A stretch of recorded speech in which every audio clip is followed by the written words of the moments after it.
punaise. Dans quel monde ils vivent? Parce que franchement... Ces crétins qui nous gouvernent.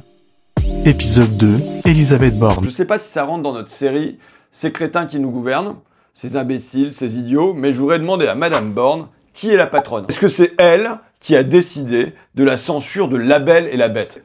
Ils réussissent à censurer un conte du XVIIe siècle au ministère de l'Éducation nationale. C'était la préface qui était prévue et tu vas voir, elle est super. Même sans nous en rendre compte, nous empruntons chaque jour le chemin qui nous mène vers l'autre.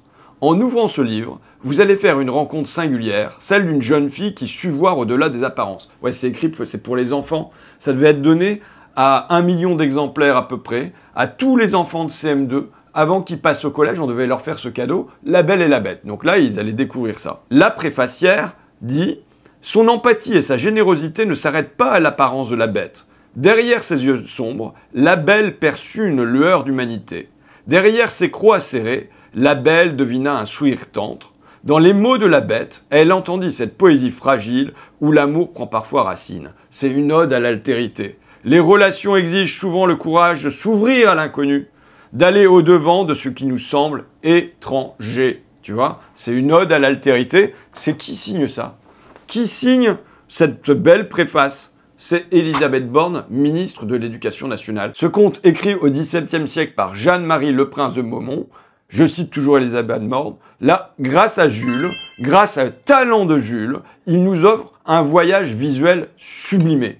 C'est elle qui dit ça, qui fait l'éloge de Jules. Son interprétation s'inscrit dans la longue tradition des réinventions de La Belle et la Bête, du cinéma à la bande dessinée en passant par la chanson.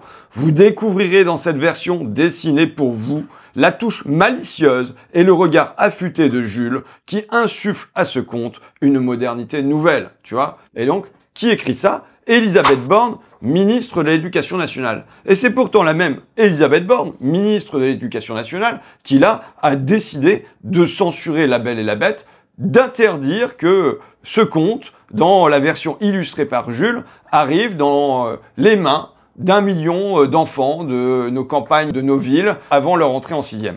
Mais tu mettras des images, hein, tu mettras bien des images parce qu'elles sont vraiment chouettes. Je vais t'en montrer après. Mais pourquoi? Pourquoi? Et là, c'est Caroline Pascal, directrice générale de l'enseignement scolaire, qui explique pourquoi ils ont décidé de censurer La Belle et la Bête. Le produit, alors le produit c'est le livre, hein.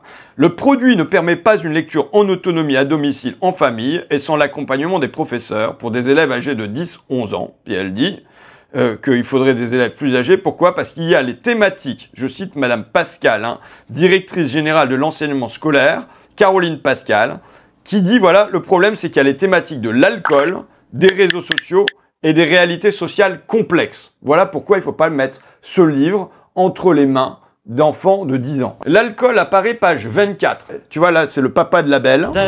Et il est dit dans le livre que comme il a bu trop, eh ben, il est un peu éméché. Et tu là, le vois là en train de chanter les lacs du Connemara avec un verre de vin à la main.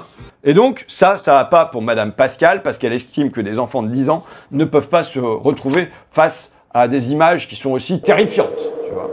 Il y a une autre image où elle dit, voilà, le problème, c'est les réseaux sociaux. Alors, les réseaux sociaux, j'ai vu, ça apparaît, page 13. Voilà. Là, ce sont les deux sœurs de La Belle, tu vois, et il y en a une qui a marqué Enzo vous a bloqué, l'autre c'est Younes19 vous a bloqué, l'autre Marine vous a bloqué. Tu vois, tu as une série de téléphones portables. Et voilà, ça justifie la censure parce que, à cause de cette image, les enfants sont mis face aux réseaux sociaux. Mais punaise. Dans quel monde ils vivent? Parce que franchement, tu crois que des gosses de 10 à 11 ans, ils n'ont pas vu des tas d'images d'alcool, de réseaux sociaux, de sexualité qui malheureusement sont bien plus crues et drues que ces images de Jules. Donc, c'est pas la raison. Jules, il dit, voilà, en fait, le problème de Madame Pascal et le problème de la Direction générale de l'enseignement scolaire à l'Éducation nationale, c'est pas ça. C'est qu'il a choisi que le papa, qui est un marchand, eh bien, ils viennent d'Algérie. Et que sa fille, qui est la princesse, la belle princesse dont on lui dit qu'elle est belle, attends que je te montre un peu comment elle est belle. Tu vois, elle est là au fond, là. Tu la vois là au fond?